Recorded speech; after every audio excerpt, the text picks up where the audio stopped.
দেখেন না কয়টা ছাত্র আপনার 20 মিনিট আগে আধা ঘন্টা আগে যখন পুলিশেরা আমাদেরকে কুত্তার মতো পিটালো তখন আপনারা কোথায় ছিলেন? যেমন আমাদেরকে ওনারা এই পর্যন্ত করে যাচ্ছে পুলিশেরা, তারপর ভাই পরবর্তীতে জুলাই আন্দোলনকারীগুলিকে মাইরা ফেলাবে। আমারও এখন মুইবিকে আসতেছে, আমরা পরবর্তীতে আমাদের ঘরে ঘরে যে আমরা যারা ছিলাম আন্দোলনকারী আমাদের যাদের গেজেটের নাম আছে আমাদেরকে মাইরা ফেলাবে। অবশ্যই এটা তো থাকবে, এটার জন্য এটা তো থাকবে। কেননা এটা যদি ওনারা না করে তাহলে মনে করবে আমরা আবার লাফিয়ে পড়বো। আমাদের তো লাফিয়ে পড়ার এটা এখন একটা ঝোঁক আইসা পড়ছে। কেননা আমরা আর মৃত্যুর ভয় পাই না। 5 আগস্টের পরের থেকে 19 জুলাই থেকে আমরা ভয় পাই না, কেননা মইরা তারপরে আসছি। আমরা যেহেতু মইরা গেছি, মরার থেকে আবার যেতে হয়ে আসছি, জেন্দা লাশ হয়ে আমরা তারাইছি।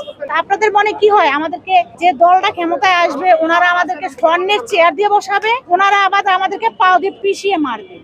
যারা এই মুহূর্তে এখনো করতেছে তারা কি করতে পারবে এটা আপনারা জানেন না?